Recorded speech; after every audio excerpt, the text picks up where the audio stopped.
it's Jamie from Not So Wimpy Teacher, and this morning we are doing a live training entitled Confidently Teach Writing Mini Lessons, even if you feel like your curriculum is boring and your students hate to write. This training is designed for teachers in grades 2, 3, 4, and 5. So let's get things started. Make sure everything is working. Get in the comments right now and tell me what grade level you will be teaching next year. I'm really curious to see what grade levels we have here on our training, and I'm going to go into it so I can see your comments. But get into the comments and let me know, what grade level are you teaching next year? Hopefully 2, 3, 4, or 5, because that is exactly what this training is for. All right, let me get in there. I'm getting my phone out here so I can look at all your comments. All right. Awesome. Mary Ruth is going to teach 4th, Kylie 3rd, Aiden 4th, Amelia 5th, Denise 3rd. Rebecca teaches a combo class of 4th and 5th. Fantastic. Nicole is 3rd. Caroline's 3rd. Christy's 3rd. Okay, lots of 3rd. Here's Karen. She's 2, grade 2. Awesome. Hey, Karen. All right. Looks like we are in the right place.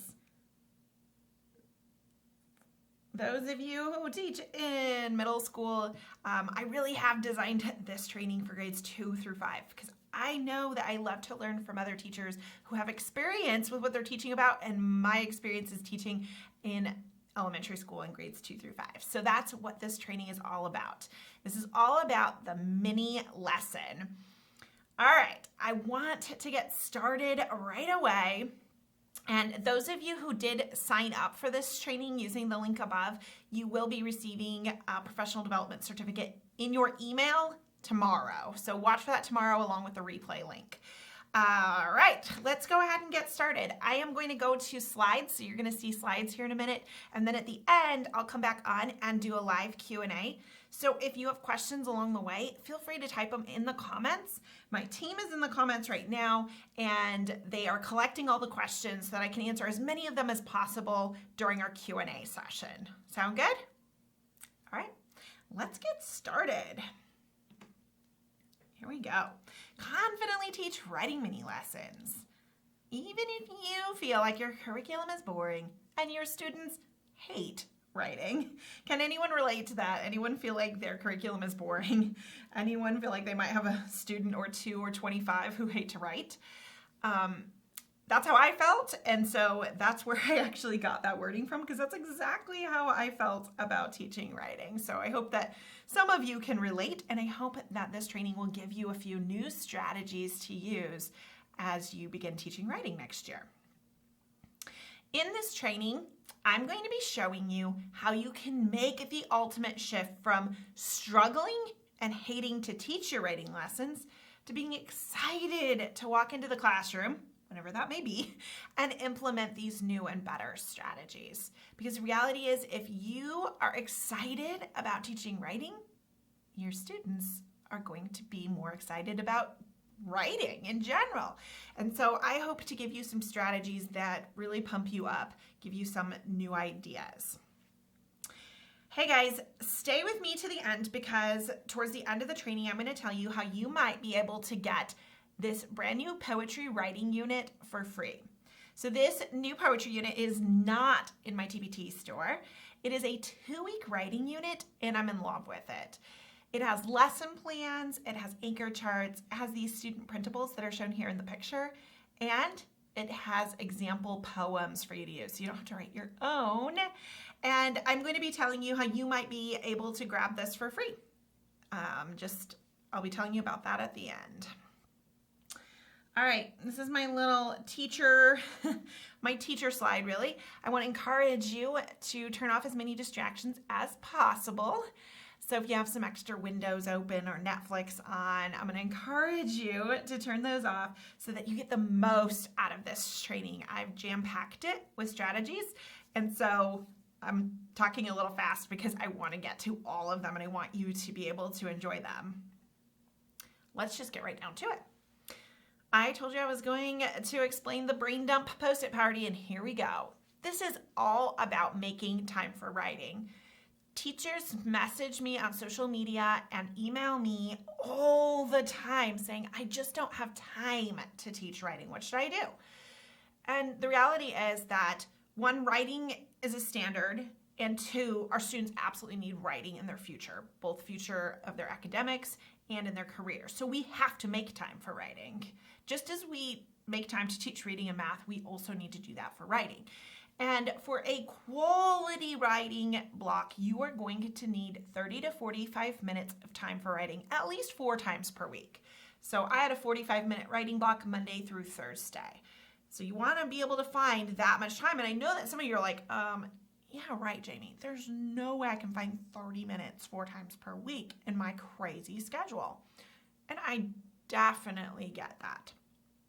I know that everything sounds impossible until you do it. And I also know that once you have some new strategies for teaching writing and you start to feel more confident about it, then you will also start to protect that time in your schedule. Because when you don't really know how to do something, you don't want to do it. You don't protect that time. So if math is going a little long, you're like, oh, well, math's going a little long. We just won't do writing today. I know I've done that quite a few times myself, and it's because I didn't really want to have to teach writing because I didn't know how. I felt more confident in math, and so I was happy to let that go long.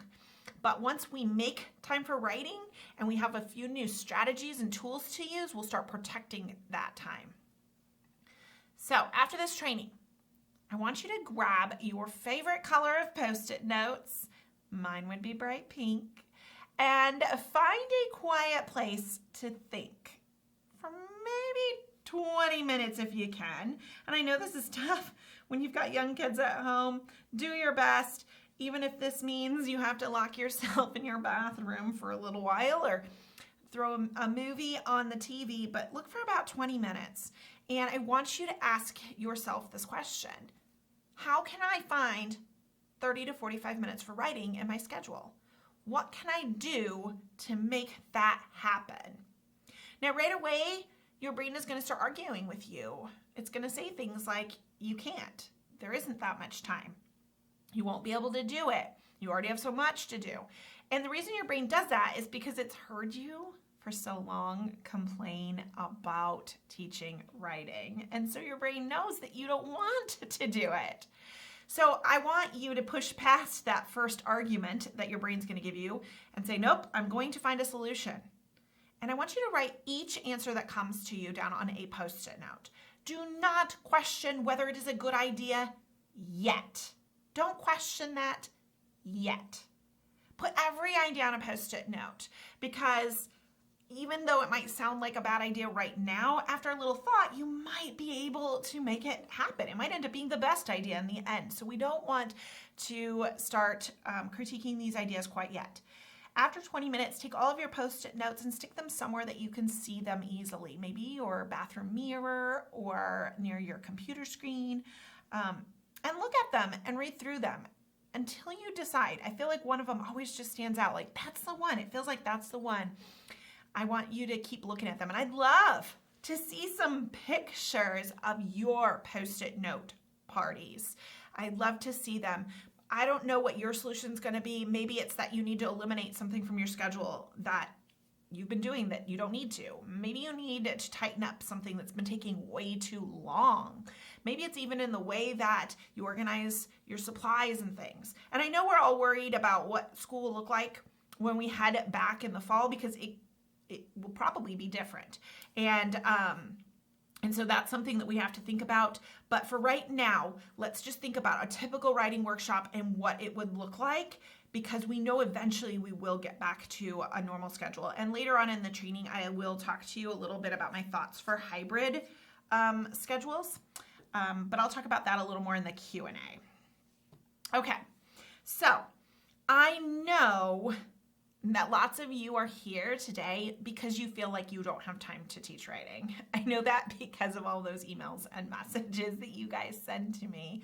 So I know that some of you feel like, I just don't have time. I know others of you are here because you feel like you don't know how to teach writing. You know it's important, and maybe you've even carved out some time, but you don't know what to do with it. What lessons should you teach? How should you teach those lessons? What materials should you use? And you're at a loss because you've never been taught how to teach writing. Others of you are here because you feel like, I'm teaching writing, but my students just aren't improving. The test scores, I'm worried about them. My students just aren't growing as much as I feel like they should or need to. So I want you to get in the comments and let me know which one of these resonates with you the most. Just put the number 1, 2, or 3. I'd really love to know which one resonates with you most. And I know some of you are going to say all of them, but I'd love to hear which one you think the most. Number 1, is it that you just don't have time? The time is really a struggle. Is it number 2, that you feel like you just don't know how, like you don't have the tools, you're not sure quite how to make it happen? Or maybe it's number 3, you're doing it, but you don't feel like your students are making the improvements you had hoped for.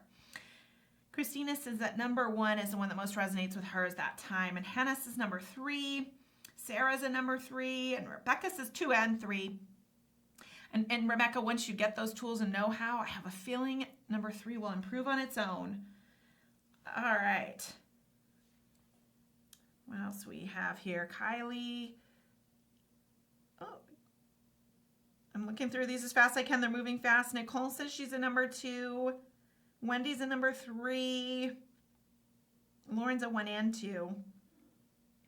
All right, so we have a variety, but I think I've captured some of our biggest struggles when it comes to teaching writing. And I'm here to tell you I was a 1, 2, and eventually a 3 once I actually started teaching writing. So I understand very well what it feels like to have these fears.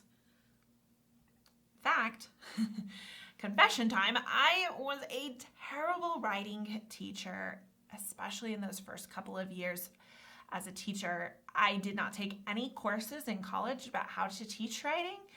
I felt like I was just thrown into this classroom on the first day of school with a whole lot of learners and not enough tools. I didn't know what to do. I really didn't know what I was supposed to teach. I didn't know how I was supposed to teach it. I was really floundering, and I would cry, and I would come home stressed and weighted down every single night. I wanted my students to improve so much, but the reality was they weren't growing as much as I felt they should have. And even more concerning, we had all started to hate writing. Me and my students, we all were hating writing. And as long as we were hating writing, we certainly weren't going to grow and improve in our writing skills. So I was very frustrated by this. This isn't the kind of teacher I wanted to be. I was determined to do better. And right here, this picture of my family, they're really the why. I was so determined to do better because I couldn't keep coming home from school crying and stressed because I wanted to be a great wife and a great mother. And so I knew some things had to change in my classroom. So I started reading everything I could read, trainings, books, articles, anything I could find. And then I started trying new things. And some of those things did not work at all. And they were a lot of extra prep for me. And they did not help my writers. Well, other things did work. And I slowly started to see some improvement. And I started to put all of these things that were working together until I had a writing workshop that my students loved, that I loved, and at the end of the year, my students were passing their writing tests, which was amazing. And I even had students who were writing about the fact that writing was their favorite subject. At the end of the year, we're going through our memory books. And I felt like, okay, I figured something out. And I wanted to share it with other educators. And that is why I spend a significant amount of my time now teaching other educators how to implement a writing workshop that works so that they can still have a personal life and see growth in their classroom. And that is why I've put together this training. So, a question for you. Can you imagine what it would feel like to have a classroom full of excited writers? Not writers looking at the clock and moaning and groaning, but excited writers who couldn't wait to get their story on paper. Can you just imagine what that might feel like? If it seems impossible to you right now, I understand, because it seemed impossible to me too, but that's exactly what I created in my classroom. And I hope that some of these strategies will help to move you in that same direction, because it's possible. The one thing I learned, and this is so important, is that simplifying your writing instruction is going to lead to more effective lessons. I was making it too complicated. And once you have those simple, effective lessons, it's going to change your outlook on teaching writing. The reality is when your outlook changes, so will your students' outlook. So when you start to get more excited about teaching writing, your students are going to get more excited about writing. And it only takes a few simple changes before you start to see those results, and then you'll be unstoppable. All right, if you're anything like me, and since you are a teacher, you probably are a little like this. You like to know where we're going, what we're going to do during this training, and what to expect. So let me stop here and kind of give you that map. Next, we're going to talk about 3 ways to shorten your writing lessons, followed up by 2 ways to incorporate text into your writing lessons. I'm going to share the easiest way to use writing anchor charts. And I'm going to share with you the #1 way to instantly improve your writing lessons, my very favorite strategy ever.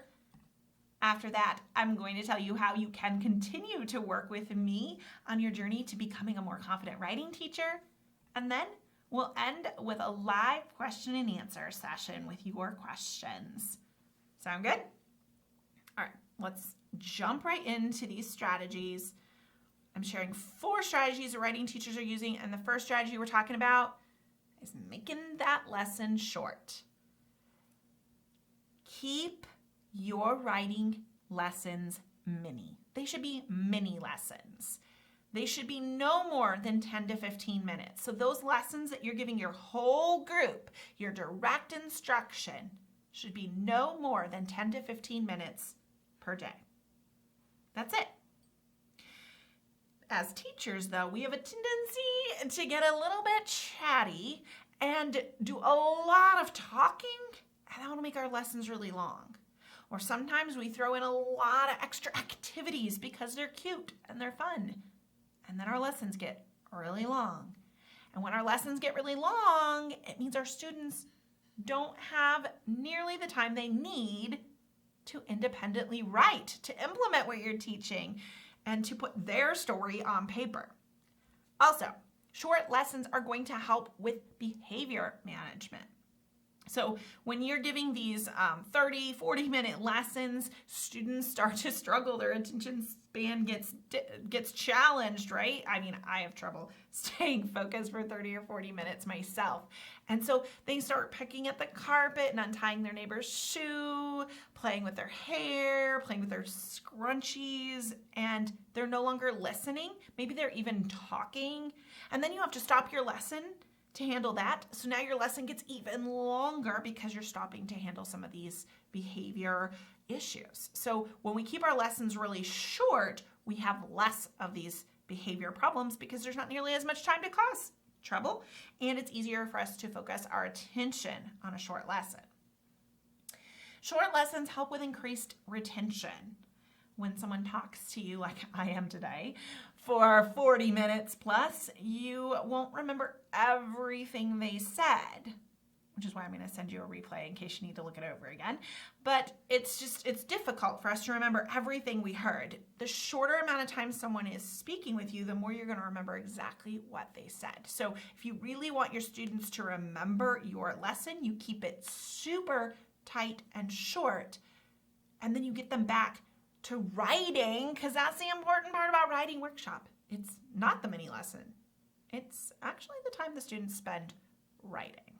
And these short, focused mini lessons are actually going to help students be more successful writing independently, and I'm going to share more about that as we continue. So those of you who are not real familiar with a workshop model, let me just stop for a moment and share with you what the workshop model looks like.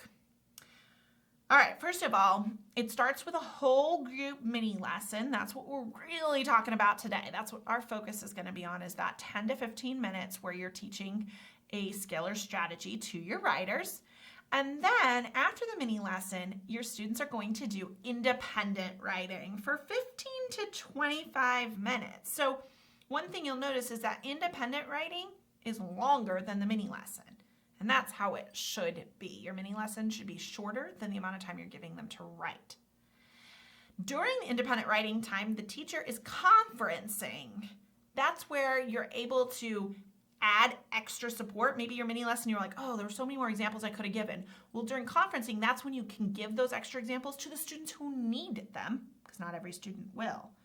It is your time to differentiate, to add extra support, to push some of your high achievers. This conferencing time is the time to really help those students with extra needs, such as a dyslexic student who might be struggling, or your ELLs. Then you end your workshop with a very short share time. When I say very short, I mean 5 minutes is the longest. 2 or 3 minutes, even better, because that means more time for independent writing. So the whole moral of this writing workshop model is that we keep everything as short as possible so that independent writing time can be as long as possible. But how? How are we going to do that?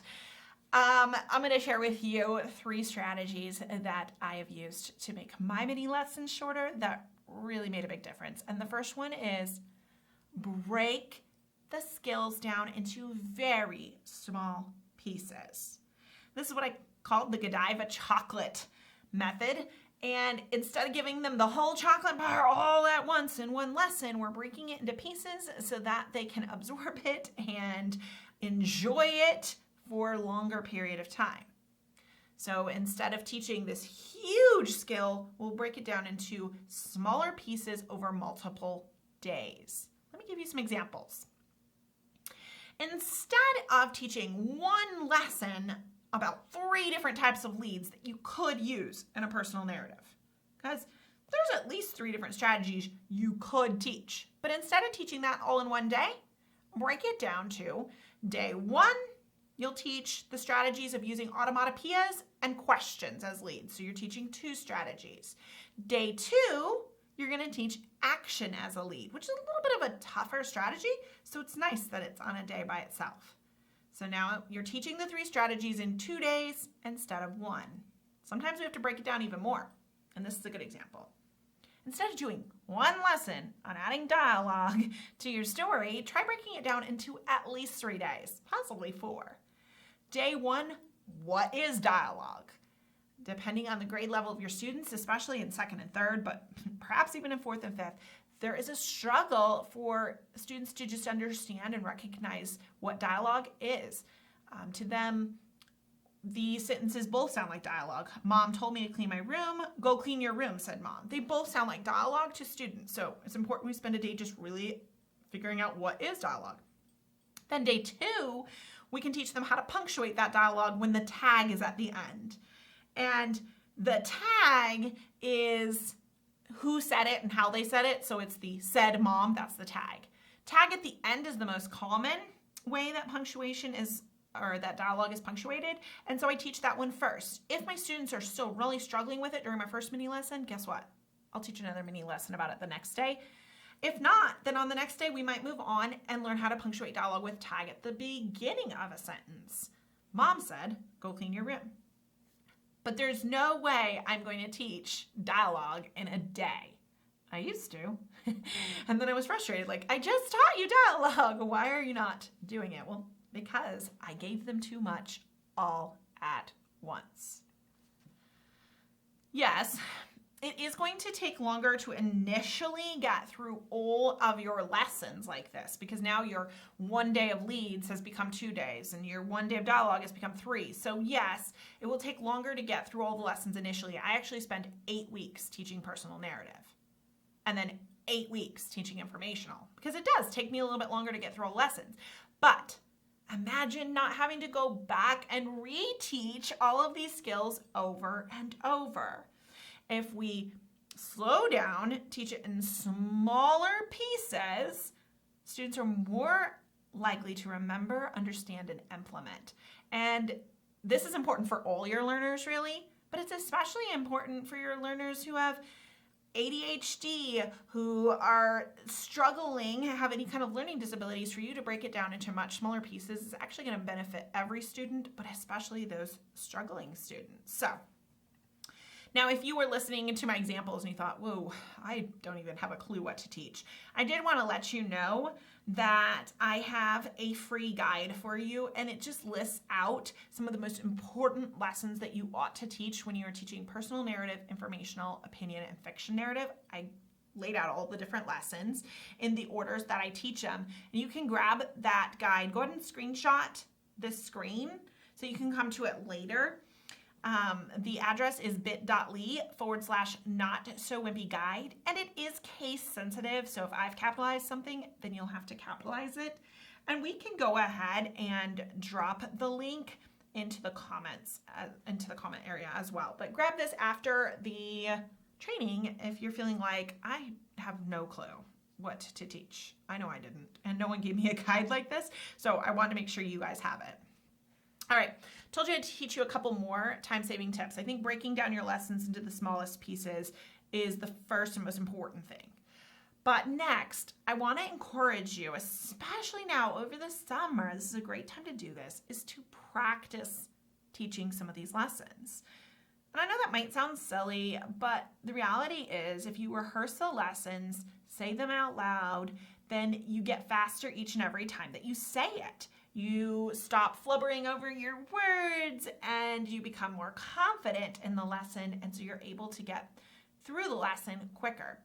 And you can time yourself. So if at first you're not meeting the 10 to 15 minutes, then you can figure out if there's spots you need to remove and use later in a future lesson or later in a conference. Also, you could decide like, I'm way off. I'm like 30 minutes. Okay, this needs to be 2 days. I obviously have 2 days of content. But by practicing, you will get quicker. And you won't have to practice every lesson. But try running through a few just so that you can get used to it. And then your brain starts to understand about how fast you need to go in order to get everything done in 10 to 15 minutes. You will get to the point where you can just feel it. I also suggest setting a timer even in your classroom for that 15 minutes. And when the timer goes off, your lesson's over. It doesn't matter where you are in it, your lesson's over. If you need to pick it up the next day, fine. If you want to pick it up in conferences next week, that's fine. But we can't teach right through independent writing. We got to be really careful about that. Another time-saving tip I have for you is to have all of your teaching materials for the lesson ready to go. I know it sounds obvious, but if we're being really honest with ourselves, we don't always do it. I know I didn't. I can't tell you how many times I went to start my lesson and realized the book I wanted to read was still on the bookshelf, the papers I needed to hand out were still in the cabinet, or I went to write on the board and my expo marker was dry. So think about these things ahead of time. If you're going to need to pull anything up on your whiteboard, have it open on your computer ready to go. If you're going to be reading anything, have it out. If there's anything that you're going to need to pass out to your students, have it right there on your table or on your counter with your plan book, wherever all your supplies are kept. And then make sure even your expo marker or any other writing utensils you'll need to use during your lesson are working and that you can find them. They haven't been stolen. So I always would check everything in the morning and make sure I had everything I needed for reading, math, and writing ready to go and in a nice neat pile in the order that I was going to need them. So much time can be saved actually just by being very prepared. Okay, we talked a little bit about making those lessons shorter, but what are we going to do during those 10 to 15 minutes? Let's start chatting about that now. Strategy 2, use mentor text to show examples of good writing. So it's really important that our students hear and see examples of the type of writing that they are learning about, that you are asking them to write. It doesn't necessarily mean they'll be able to write at the same level as the author. That's not necessarily the goal, to have a third grader write the same level as Patricia Polacco, but the idea is that they get to hear, oh, that's what a personal narrative sounds like. And it's important that they hear different voices in writing as well. So make sure that you read books to your writers. the more books that your writers hear, the better they're going to be as writers. And then I often get asked, well, what books should I read then? I don't know what to read. And I understand. When I first started teaching writing, the mentor that I had, she was a fabulous writing teacher, so she did not understand why I was so stressed about it because it was easy for her. And she told me, well, it's just so easy, Jamie. You just read them a book, point out the good writing, and then tell them to do it. And she had her whole library categorized by the types of lessons she could use those books for. And it was so overwhelming to me because I didn't have a huge classroom library yet. And I didn't necessarily know what lessons I was even teaching, much less which book would be good for them. And so I really struggled. After many years of using books to help my writers, I realized that the books you already have in your classroom library are the perfect mentor textbooks. You don't need this list that tells you which ones to read for leads and which ones to read for dialogue. Because here's the thing. If you are reading your students a narrative, there are probably 10, 15 different lessons that you could teach out of that one narrative. Every narrative starts with some sort of lead. 90% of narratives have dialogue and characters. And so read the books you already love. Just make sure to incorporate them in writing workshop as well. You're probably already reading, but sometimes we forget to make the connection during writing. And that's really what you need to do, is to make that connection. So one thing you can do, read a picture book. Read your favorite back to school book during your read aloud time or during your reading workshop time. Read the whole book, enjoy it. You can pick it apart for different reading skills. Maybe you talk about character traits, maybe you talk about theme, whatever it is you're learning and reading. Then when it gets to writing workshop time, you don't have to reread the whole book. When it gets to writing workshop time, you've only got 10 to 15 minutes for mini lessons. So grab that book you already read earlier in the day, and let's say you're working on leads today. Now just read the first paragraph or the first page to remind them how the author started their story. That's only going to take you a few seconds to do, and since you're already reading books during the rest of your day, why not get more bang for your buck by bringing back those books that you read during reading and using them as great examples for your writers? Does that make sense? So you don't need to take your entire 10 to 15 minutes of writing time reading a book if you're already reading books during other times of the day. You just need to connect them back to your writing lessons. Now, this was great for narrative. I had tons of narrative picture books, and I'm sure you do too. When you look at your library, there's so many fun narrative picture books. I did have some opinion and informational picture books, but I didn't have as many. It was trickier, right? And so I would run out of them, and I felt like I had to go find all these books. And then I had this sort of aha moment. I'm like, why can't a passage be mentor text?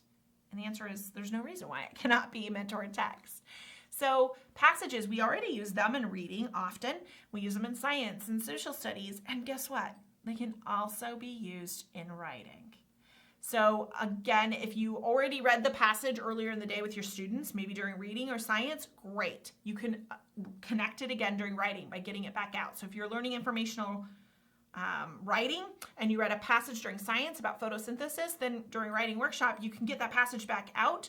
And maybe you were reading about how to end your informational reports. Well, just read the last paragraph of the passage with them during writing. Just reread that one last part to be like, okay, that's how this author ended it. And then you're just reconnecting the passages you're already using. If you aren't reading a lot of passages during the day, you can still read a passage during your writing block as well. It's usually pretty quick to read a passage. The key is don't turn it into a reading lesson. During writing workshop, if you're going to read a passage with or to your students, don't turn it into a reading lesson. And it's hard for us teachers because as soon as we read the passage, we're like, well, can someone tell me the main idea? What are the supporting details? Like, it just comes out of our mouth, out of nowhere. We've been trained to do that. And it's fantastic. Do that during reading. But since you only have 10 to 15 minutes, you need to narrow in and just zoom right in to the area of the passage that you are really teaching about that day. Passages, I found, gave me some flexibility. I could read them aloud just like a picture book. I could just read them to them. And I think sometimes we forget that. We see passage and we think, oh, got to make a photocopy for everyone, and we got to highlight it and underline it. And that is fantastic, but you'll have to do that during reading or science or social studies, whichever makes the most sense. During writing, we're not going to have nearly enough time to do that, right? So you can sometimes just print the copy of the passage for yourself and read it to your students just the way you would a book. It's short, and they can usually keep their attention on it if it's on an interesting topic. Another way we can use those passages is for partner reading. And I know some of you use Daily 5 or other reading centers where you have your students read together. This is a good place to do that. You could have students in pairs read the passage together even during reading centers, and then bring it back up again during writing. Or real quick, the first 3 or 4 minutes of writing workshop, partners turn to each other and read the passage together. Choral reading is another one of my very favorite strategies to use with the passages. There's a couple ways you can do it. First of all, you can print out a passage for every student and then you read it all together. This is a great strategy, especially for your students who need to have the text right in front of them. Another way to use choral reading, and this one is no prep, so I love no prep. You can display it on your whiteboard, and then the class, where the class can all see it, and then you can read it together that way. That's no prep, no printing, no copying. Another option is to use it as an independent reading assignment. It could be bell work, it could be during reading groups, during reading centers, depends on what kind of systems you have in your class. I would suggest mixing these up. I mean, your passages don't always have to be a read aloud. Sometimes they're choral readings, sometimes they're independent, and you can totally mix this up to keep it interesting.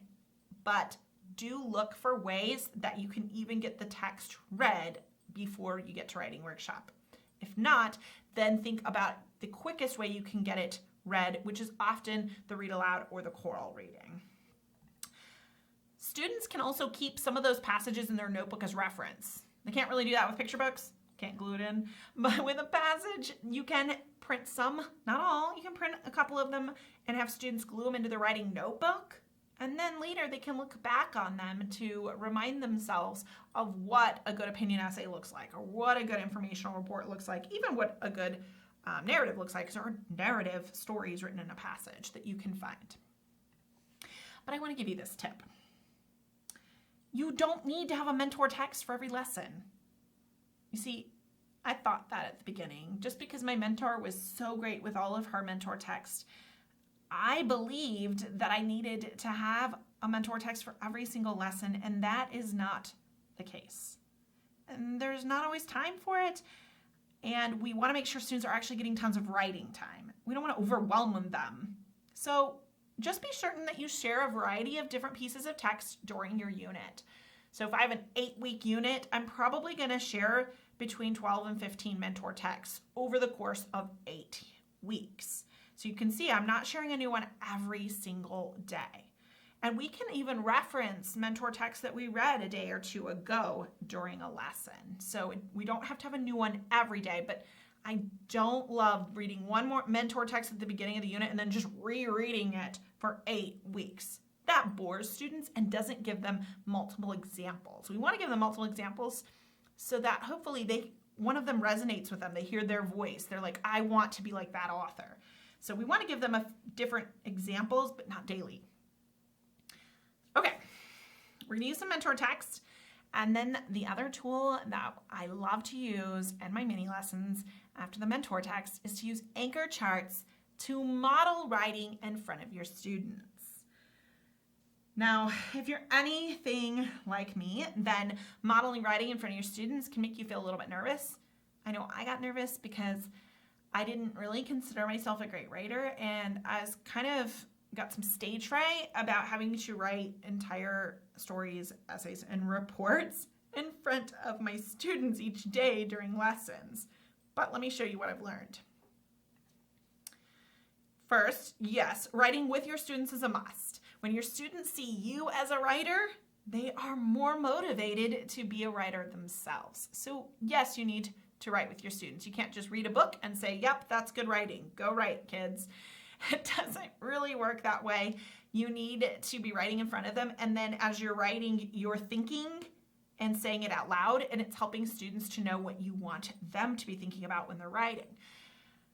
But you don't have to be an award-winning author to be able to write with your kids.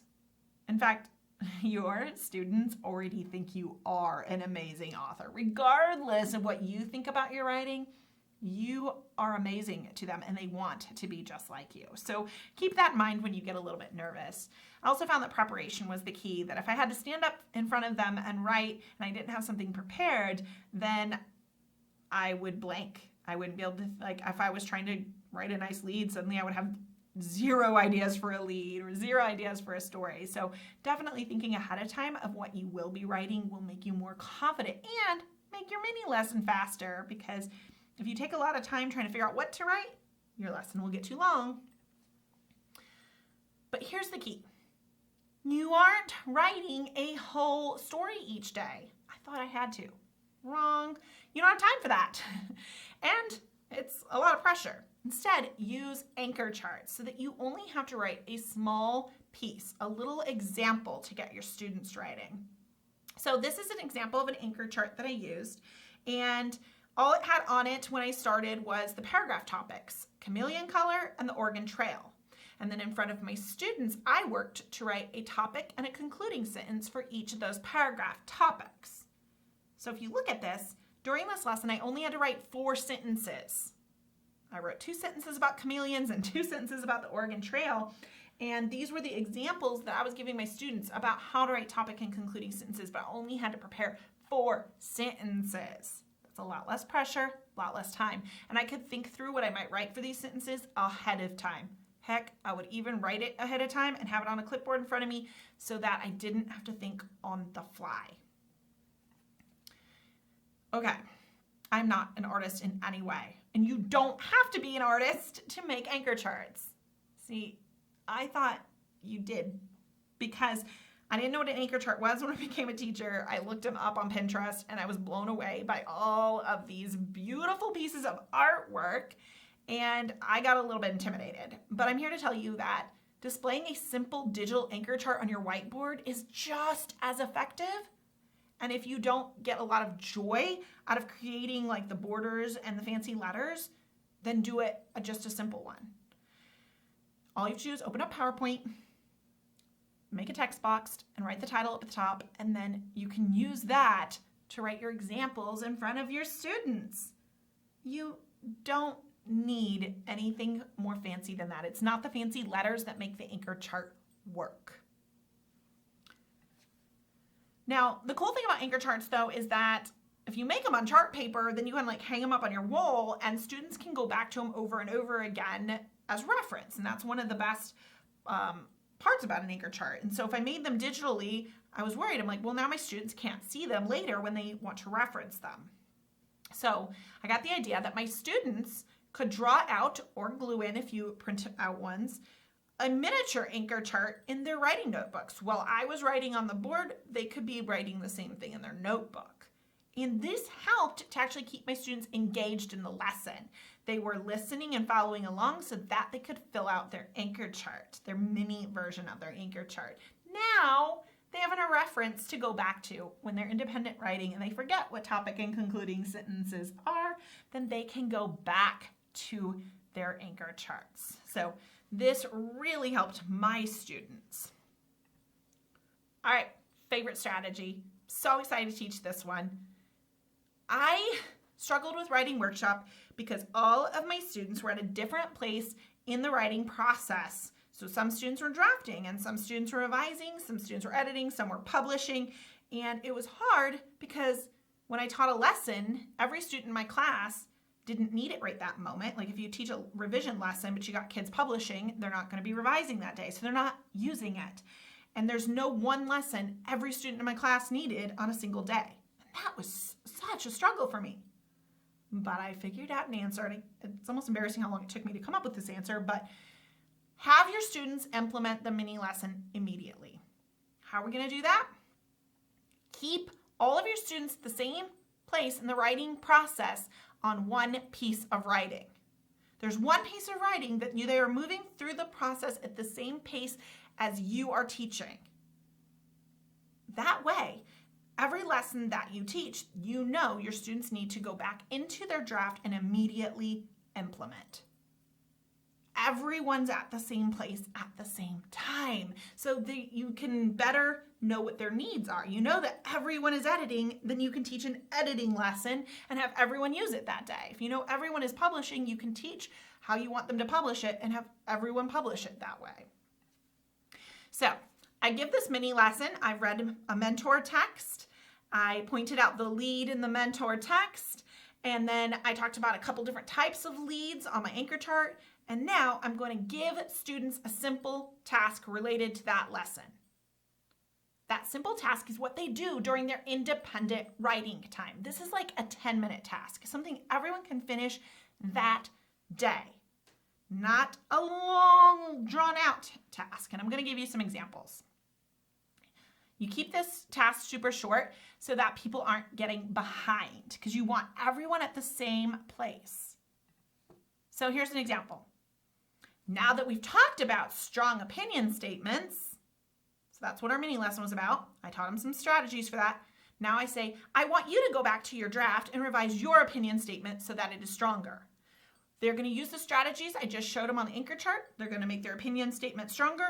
And then when they are done, they don't do anything else to that writing. They don't move on to another revision strategy. Instead, they turn to the back of their notebooks and start writing or continue working on a second piece of writing. That second piece of writing, they work on at their own pace. And that is how I'm able to make sure that the lessons I'm teaching, they can implement and practice that very day. Here's another example. Now that we've talked about using action as a lead, I want you to brainstorm a possible action lead for your story. I'm not asking them to brainstorm any other type of leads, just what we learned that day. It's probably only going to take 5 to 10 minutes, and then they can flip to their other stories. But that one story that we do all together, they're all writing their own story, of course, but we're all going at the same pace. I call that their masterpiece. And that is the piece of writing that we're going to conference about, and we are going to continue to work on for a lengthy period of time. Then I will use my writing conferences while they're doing independent tasks to differentiate and help students with either that lesson or a lesson I taught a day, 2 days, a week ago.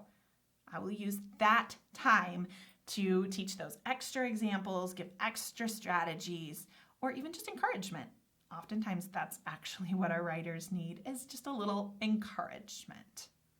Since we've broken it up into the smallest of pieces, this is especially helpful for when you have absent students, because it's such a small strategy. If they're only working on the action lead when they're absent, and the next day I'm teaching them other lead strategies, well, that just means maybe in this story they don't use the action lead strategy. But that's okay. I'm teaching more lead strategies. And the reality is you've probably never broken your lessons down this small or taught this many revision lessons, so your students' writing is going to improve greatly over the course of the school year, even if they miss a few of the strategies or a few of the lessons. You can use your writing conferences to actually teach those strategies if you want to. But the important thing is, make sure you're giving students time to write. Writing workshop must include time to work. So we want to make our mini lesson as short as possible so that students spend the most time possible writing. Would you like for me to help you to implement a successful writing workshop that will have you and your students loving writing? Because as soon as you love writing, and as soon as your students love writing, they're going to become better writers. They're going to be more motivated and invested. I would like to invite you to the Not So Wimpy Writing Masterclass. This is an online professional development course for teachers in grades 2 through 5 who want to become more confident writing teachers. In the Not So Wimpy Writing Masterclass, you will go from feeling overwhelmed with your writing instruction to feeling confident about what you teach and how you teach it with limited class time and diverse student needs. This will lead to a classroom full of growing and excited writers. By the end of the masterclass, you will have nailed down a class schedule that includes time for writing, You will have learned how to deliver an effective mini lesson with mentor text and anchor charts. You will have the tools needed to help your students write independently for 20 to 30 minutes. You will have discovered simple strategies for conferencing with every single writer each week. You will have practical ways to help your students to love writing. You will have step-by-step plans for implementing writing workshop from day one. And most importantly, you will have confidence when it comes to teaching writing. I'm going to real quick show you the names of the modules. I'll tell you a little more detail about them in another slide, but real quick, Module 1 is about the writing workshop process. Number 2 is about the mini lesson. Number 3 is about independent writing. Module 4 is conferencing. Module 5 is grading. Module 6 is sharing writing. And Module 7 is starting writing workshop at the beginning of the year. So the course comes with 7 modules with 38 training videos that have been pre-recorded so that you can watch them whenever you want. There's also a workbook for note-taking. There are rubrics, conference forms, book lists, and all kinds of other printables just to make it easier for you, as well as a 10-hour PD certificate. So this is awesome, but I love to give things, and so I'm giving 3 bonuses this year. You'll get the 38 training videos, workbook, and PD certificate, but you're also going to get these 3 bonuses. The first bonus is an 8-week members-only Facebook group. And in this group, myself and my team will be in there to help support you through the course and answer all of your questions, but also your peers will be in there to give even more ideas and support. I'll be doing live Q&As in there once a week throughout the session of the group. The second bonus is actually an extra module. So when you start to teach personal narrative and informational and opinion, there are some lessons that are just trickier than others. And so I sat down and made 18 different videos to help you through some of the trickier lessons that you'll be teaching. And it's perfect to watch right before you actually teach that lesson or that genre of writing. And then the third bonus is a lesson demonstration video. I'm often asked, hey, I want to see what it all looks like put together with the mentor text and an anchor chart. What's it all look like? So I recorded myself teaching a lesson to a fake class so that you could just get an idea of what a lesson would look like. If I were giving this to a school district, I would definitely be charging $400. But for teachers today, I'm charging $97 for the entire course and all of the bonuses. So if you are ready to get signed up, this is the website. It's notsowimpyteacher.com/masterclass. notsowimpyteacher.com/masterclass. And then I told you I'd tell you a little bit more about the modules just so you can make a best decision about whether this is a good fit for you. Module 1 is all about implementing a writing workshop that works. We'll talk about making the time in your schedule. I have 7 different strategies to teach you for that. We will talk about the traditional workshop and about the Not So Wimpy writing process and how you can use that to make the writing workshop a little bit easier. In Module 2, we'll dive in a little bit deeper to mini lessons. We'll continue to talk about mentor text and anchor charts and how to use them, as well as talking about revision strategies to teach your students. In Module 3, we're talking about getting your students writing independently. I'm going to give you strategies and skills. What should they teach? What should they write about? How will they come up with these writing ideas? And how will you get them writing on their own? Module 4 is all about conferencing. This is one of the best modules, I think. I'm going to teach you about 2 different types of conferences that you can use that are easy. None of this overwhelming conferencing. And I'm going to tell you exactly what you can say, what to teach, and how to even track data during these conferences. Module 5, I'm going to give you some simple ways to get some grades so you don't have to take writing samples home every day. We'll talk about all different ways to add points on your report card, as well as ways to make grading writing samples a little bit easier. Module 6 is all about sharing student writing and then celebrating student writing. I'll help you to be able to get every single one of your students sharing their writing each day. And then Module 7 is about starting that writing workshop right at the beginning of the school year. I'm going to talk about the first 2 weeks, the procedures you'll need to teach, how to teach them, and even how to work on your students' writing stamina so they'll be more successful with independent writing. So again, you get 38 training videos, a workbook, PD certificate, you get the members-only Facebook group with live Q&As, the extra module with 18 videos, and the lesson demonstration video. Now I want you to know that I'm not special. It didn't work for me because I had a class with only 14 kids and I had 3 aides and all my kids were 2 grade levels ahead and they all had stay-at-home moms who helped them every day after school. That's not why it worked for me. I had a class like yours. I had diverse learners and they disliked writing, they were behind. I just got tired of feeling inadequate. I tried new things and eventually found what worked, and now I want to share that with you so that hopefully I can save you some of that stress. Now, remember at the beginning we talked about why you were here. Many of you said that you are overwhelmed. You feel like you just don't have time to teach writing. Others of you told me that you were frustrated because you don't know how to teach writing. Some said that you were here because your students just aren't growing and mastering the writing standards, aren't doing as well in testing as you would hope. So as I see it, you've got 2 options. You can stay frustrated and overwhelmed, or option 2, you can follow a proven roadmap. And the Not So Wimpy Masterclass has been used with thousands of teachers in different classrooms. And then if you do the work within 14 days of enrolling, you're still not satisfied, I will gladly give you a full refund.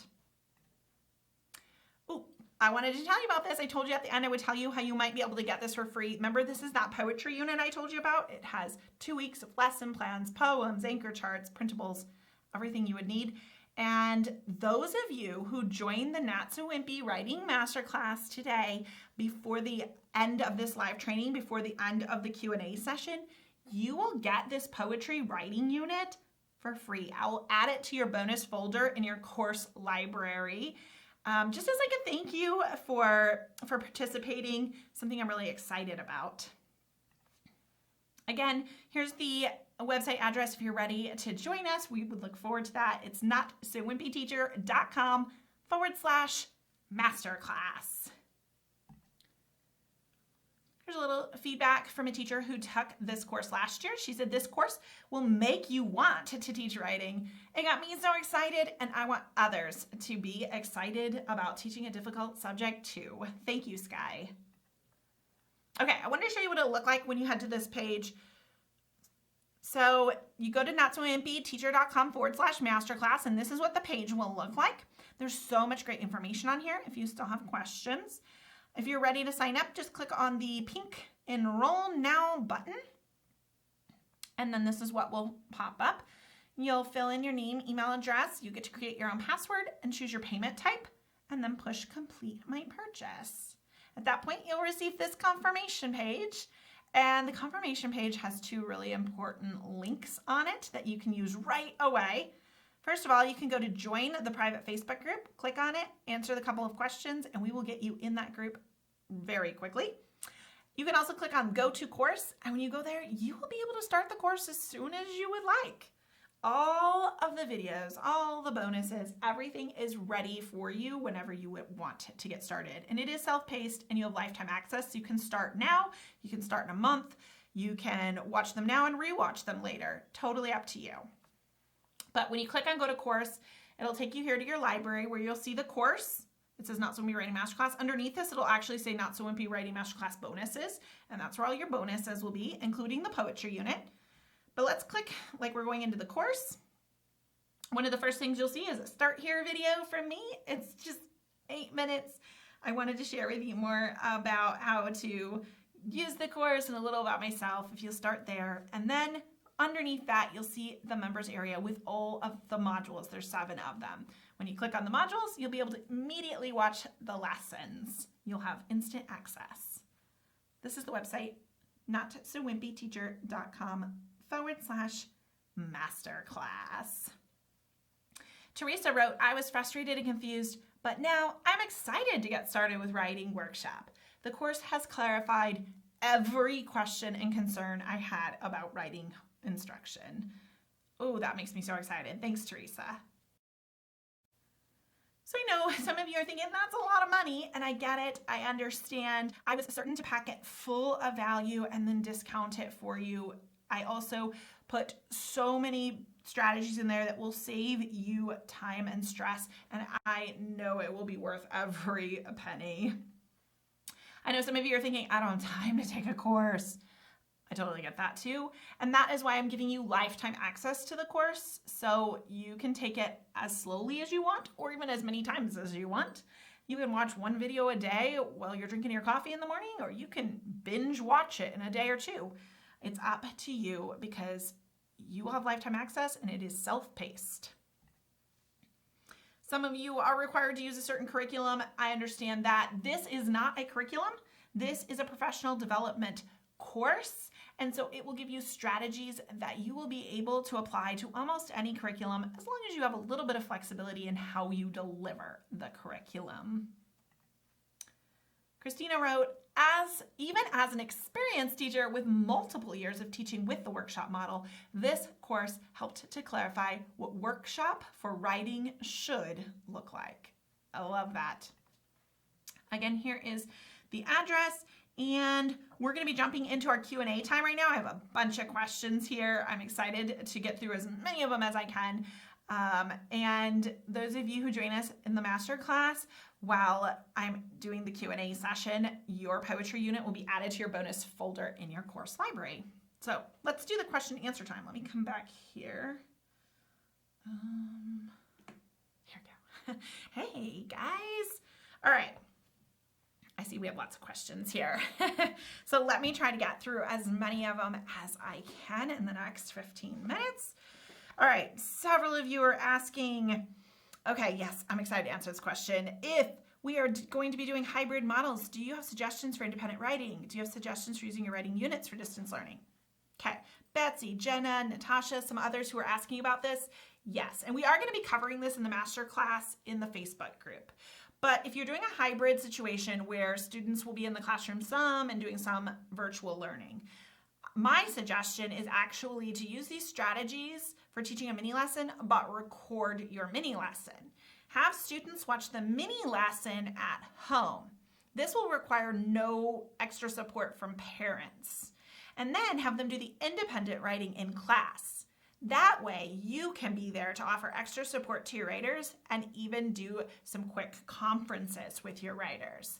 I feel like this will benefit them more than vice versa of doing independent writing at home, where some students will have a lot of parent support, maybe too much, and some kids will have no parent support. So I love the idea of flipping your instructions so they are watching the mini lesson at home and then coming to class ready to do the independent writing. Michael and Christy were asking about splitting up the writing workshop time, maybe doing 15 minutes in the morning, 30 minutes later. And I mean, I think it's not ideal. Like in a perfect world, we'd have our 30 to 45 minutes, one chunk, and that would be easier for our students. But I also know that as teachers, that's not always a possibility, and we have to get creative. So I think if you taught your mini lesson in the morning for 15 minutes, and then you had 30 minutes later in the afternoon for independent writing, that can work. Just make sure when you go to start your independent writing, that you start by reminding them real quickly about the mini lesson. You might want to just schedule to spend 3 to 5 minutes just doing a quick review, not like a whole lesson, but just putting it back in their minds. John was asking about student motivation and perseverance. Well, this is actually a topic I love to talk about. And we all have reluctant writers. Every single one of us have some reluctant writers. And most of the time our reluctant writers are reluctant because they've been told or have felt like they aren't good enough and that they just don't know how to write. And so one way that we can really help our reluctant writers is by delivering really quality mini lessons that have a very targeted task for our writers to do. We're telling them exactly what we want them to do versus telling them, okay, go work on your writing. When we say go work on your writing, then our reluctant writers are going to doodle because they don't know what that means. So when we're giving them a really targeted task after giving a mini lesson, they are much more likely to be successful. And once they've been successful and you've pointed it out, like, great job today. Oh, I saw you did your lead today. Good work. Once they start to get that feedback from you, they're going to get more and more motivated and inspired. I also think making writing more fun is so important for all your writers, but especially the reluctant ones. And one of the best ways to do that is to let your students choose what topic they write about. Okay, John, I feel like I could talk about that for a long time. Cheryl asked, how and when do you grade? Cheryl, there's lots of ways to get grades. You really can get grades weekly from your independent tasks, even if you need to get like a 10-point assignment on your report card. If you've given them the task of writing an action lead one day, you can simply walk by their desks while they point at their action lead and give them points. But you'll also need to grade formal writing samples. I grade formal writing samples about once every 4 weeks or so. And I think that's really important. I would use a rubric to help make that grading process easier. Karen, how do you hook your boys in writing? It's interesting that I've had a few different teachers say that the boys are a little bit trickier for them. I think the key is let them choose what they want to write about. And if they want to write about video games, encourage it. Let them write about the things they're most motivated by. If it's a sport, if it's an animal, if it's a place, when you're doing independent writing, let them choose their topic. My only rule is that it has to be within the genre that we're currently working on. So if we're working on informational, they need to choose informational topic. If we're working on personal narrative, it needs to be a narrative topic. But that is one of my best ways. But also all the things I was telling John about helping reluctant writers would also come into play here. Beverly says, I struggle finding mentor text examples. Do you have suggestions? Beverly, your classroom library, your favorite picture books, I can almost guarantee you are a good mentor text. You probably have a lot of narrative. And so those are perfect for your narrative lessons. When you get to fiction or when you get to opinion and informational, first of all, look at your science social studies that you use. Are you using any passages? Those would be good. Also look on TPT, ReadWorks, those types of places. My writing units include mentor text if you use those. Yanni says, my students struggle with writing stamina. What suggestions do you have to improve this? She said, I already made a graph for them. Yanni, that's a great strategy is the graph. Make sure there's a reward at the end. So on week 2 of our writing workshop, we really work on stamina. And I've included lesson plans actually for you to do that inside the masterclass. But we do a graph and there is a reward, a whole class reward when we get there. So daily, we are timing ourselves while we write. And I give them a really simple prompt. So they're not being held up with how to write. I'm not grading their writing. It's just that they're writing. That's all that matters. And when I start to notice a lot of people in class getting off task, then I stop the timer and we graph it there. It's not a matter of pointing out who's off task, but it's just continuing to grow. Now, it is important, though, that the first week you spend a lot of time working on the procedures of what it should look like, too, so that everyone knows and understands what it means to be focused on writing. Natalie says, in my district, opinion must be based on text. They can't choose a topic. Okay, Natalie, that's pretty typical of how testing works. Text-dependent opinion writing is really common. Now, first of all, know that every topic that you teach during the opinion writing workshop is relevant and helps them to eventually write to this text-dependent prompt. They need to learn how to write strong opinion statements. They need to learn what reasons are and examples are. They need to start looking at the opposing opinion and who their audience is and how to have more interesting words and what should be included in the ending. So you need to teach that and let them choose their topic and love it. Because if they already love it, then when you give them a prompt, they're going to be less pushback. They're going to miss choosing their own topic, but there'll be less pushback because they have some confidence. So I mix a lot of text-dependent prompts into my reading time. That way I can still teach so many of them wonderful writing strategies during writing workshop. And then as we get about halfway through the year, we start using a lot of text-dependent prompts in our reading workshop and our reading groups. And that mixture is perfect. Now we are learning all the skills we need to be great opinion writers, and we're applying it to text. That would be my suggestion. Amanda says, how many students do you conference with in a day? Amanda, I love to do group conferences, and how many kids are in the conference depends on your class size. So since I taught writing 4 days per week, I took my class and split it up so that everyone had a conference group. You were in the Monday group, the Tuesday group, the Wednesday group, or the Thursday group. And so how many would depend a little bit on your class size. And this year, if we're hybrid, maybe you'll have fewer students in your room at a time, which will still allow you to meet with a couple at a time. If we try to meet independently with each writer, we tend to not get to every writer often enough. Chrissy says, for those of us who took the course last year, will we receive bonuses as well? Chrissy, we've sent out a couple of emails, and those of you who are alumni, we sent out a couple of emails. You got all the updates to the course this year for free. You already have those. But if you want this year's bonuses, there is an alumni bonus package that you can purchase to get all of this year's bonuses, including the poetry. So check your email for those messages, and if you didn't receive them, go ahead and feel free to email us about it. Those of you who are joining the masterclass and are excited about that poetry unit, it will be in your bonus folder. So when you click on go to course, you'll see the course. Underneath that, you'll see the bonuses, and the poetry unit is there. Kim asked if she'll get PD hours for the masterclass, and yes, we will give you a certificate for 10 hours. You will have to check with your school or your district as to how you can use that certificate, because that varies from state to state and even district to district. So how you will be able to use this. Kathy says, how's this different than Lucy Calkins writing? Well, first of all, Lucy Calkins writing is a curriculum. The masterclass is professional development training. It's not a curriculum. One thing I love about Lucy Calkins is that she promotes a writing workshop. One thing that I don't do the same as Lucy Calkins is I keep my students the same place on one of our pieces of writing so that I can make sure they're implementing the lesson right away. And this made a big difference.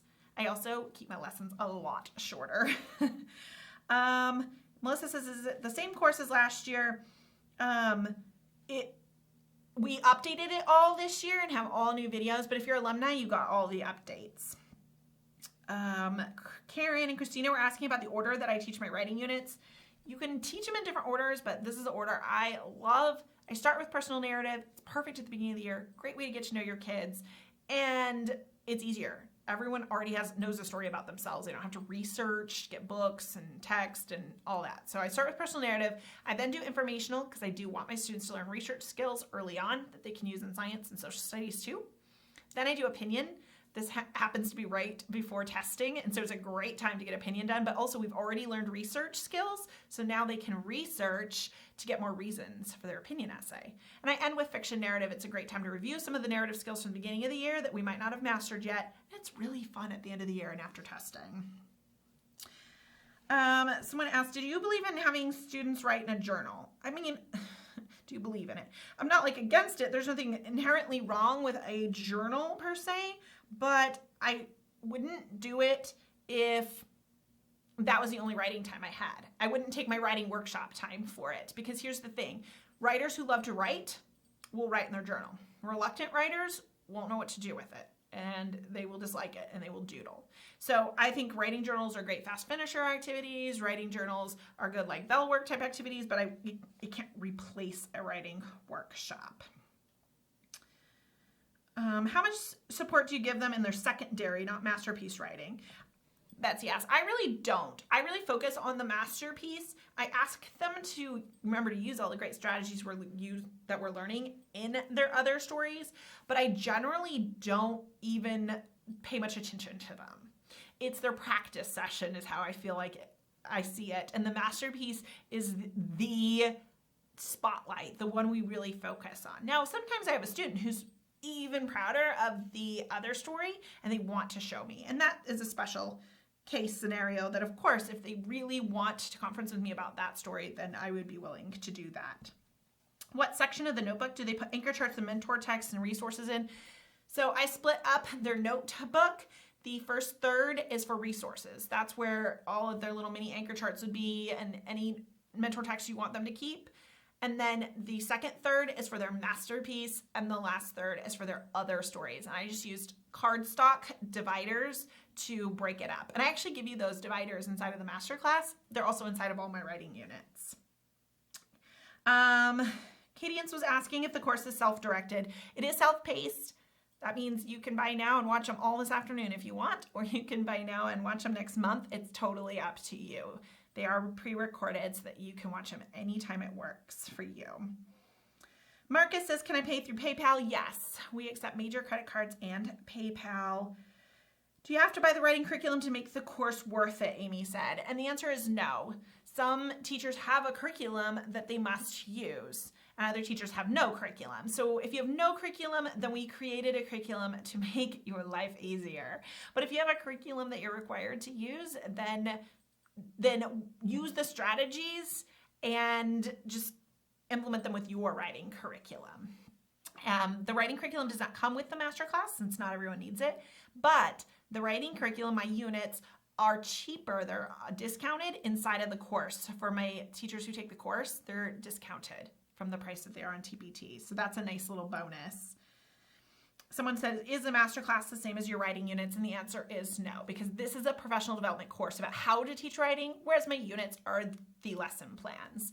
And the lesson plans are super helpful, but if you don't know how to implement it and the best practices to get your students writing independently, then it's not going to be the golden ticket, you know? So I wanted to teach you how to teach writing, and then you can either use my units or curriculum that you're required to use.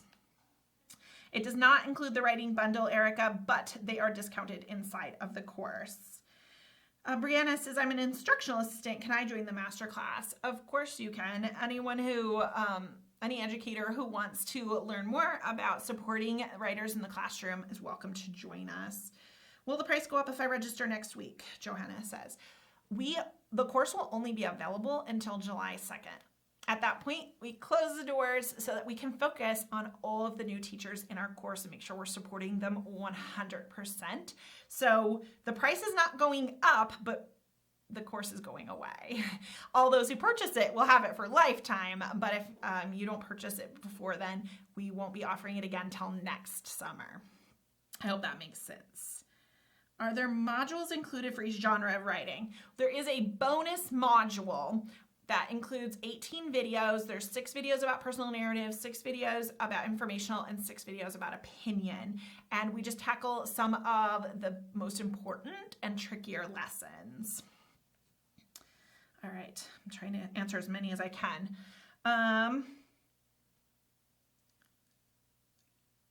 Colleen says, during independent writing, are the students applying what they learned in the mini lesson?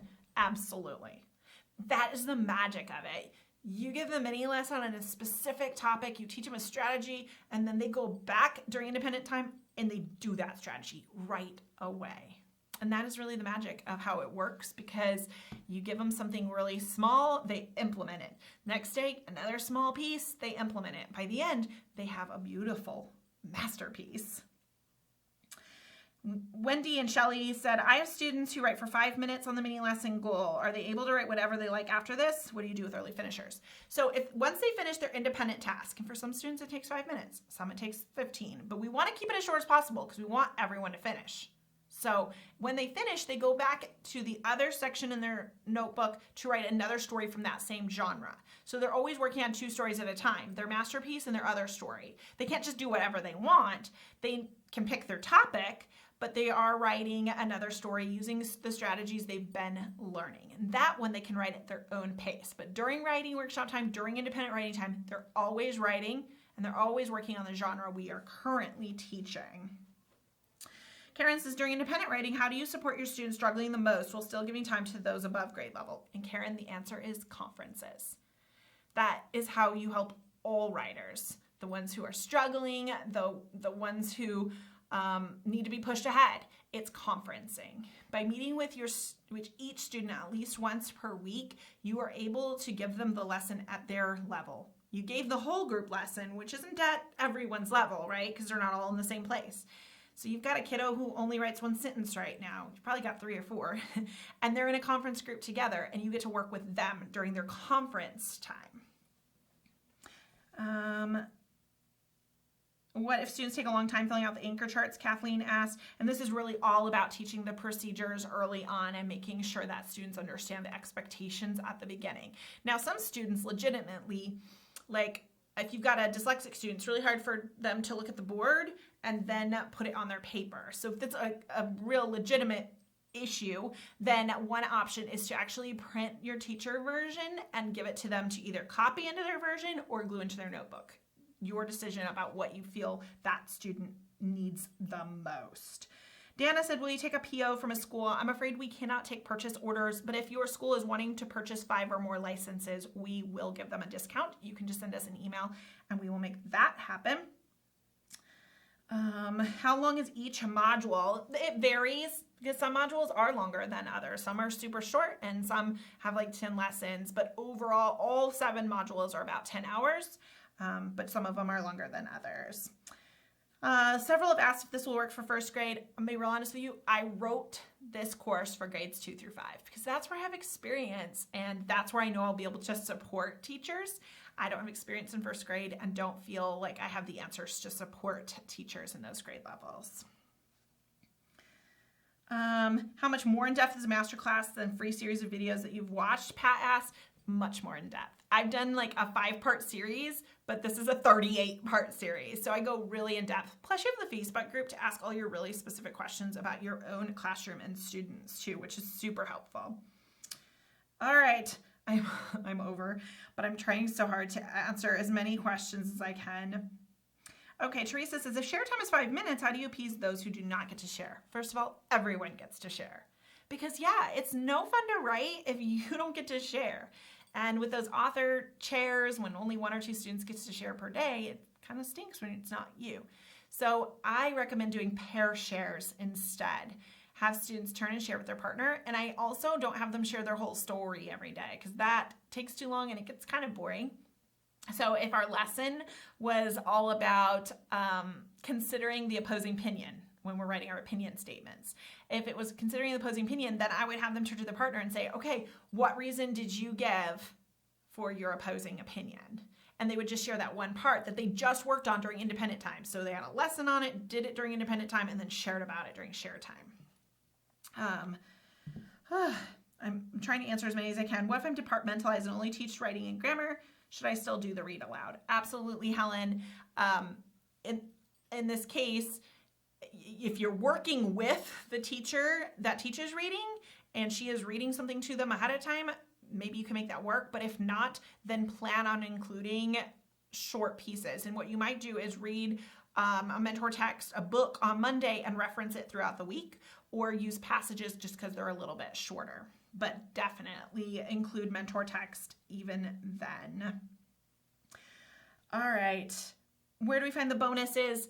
When you click into the course library, the first thing you're going to see is your course. The second thing you'll see are your folder with your bonuses. What is the platform for the masterclass? Awesome. They are all hosted on my website. That's where you can watch the videos. There's even an app. You can download the Kajabi app and you can watch them on your phone. So that's another bonus for you. How long do we have to complete the masterclass? You have lifetime access. So as long as it takes you to complete it. All right, I don't want to take any more of your time because I know I've already gone over, but I want to sincerely thank you for being a part of this training today. And please let us know if you have additional questions that we can help you with. Have a not so wimpy day, and I look forward to working with you in the masterclass.